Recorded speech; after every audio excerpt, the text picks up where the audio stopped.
Activity 1. Determine whether h is a linear function or not. Check yes if it is a linear function and no if it is not. Write the degree of the function. For linear functions, identify each slope m and y-intercept b. So you have 10 minutes to do that. Okay, so let us answer. For function number 1, the degree is 1. The exponent of x is 1. So the degree is 1. Okay? So function, yes. And slope m is 5. And the y-intercept b is positive 1. Number 2, we have f of x is equal to negative 6x minus 7.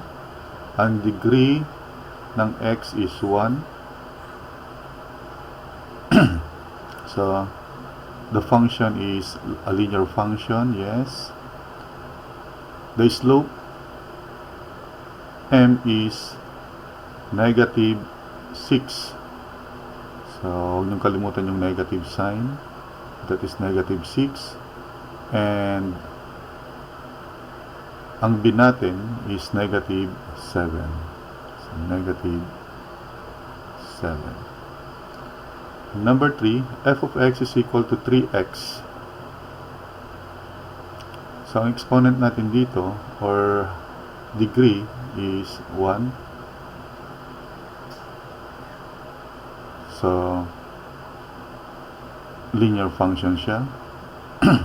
And the slope m is 3.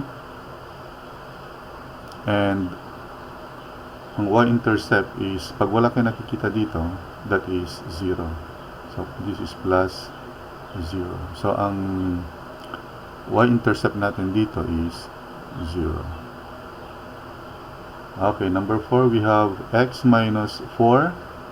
Ang degree is 1. Ang exponent ng x natin ay 1. And yes, of course, ang slope natin, pag walang katabing number si x, ibig sabihin that is 1. So, ang slope natin ay 1. And ang y-intercept natin ay negative 4. Okay. Number 5, we have f of x is equal to 5x minus 3. So, ang exponent natin dito is 1 ulit. So, ang degree ay 1. And, yes, of course, ang slope natin ay 5.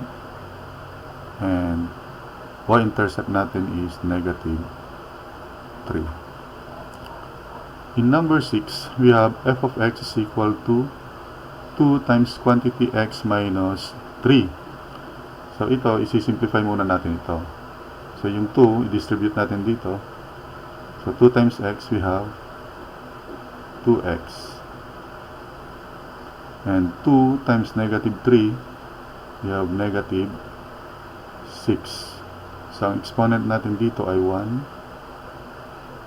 Yes. And ang slope natin is positive 2 and negative 6 ang y-intercept natin. Number 7, ganun din. Negative times quantity x plus 5.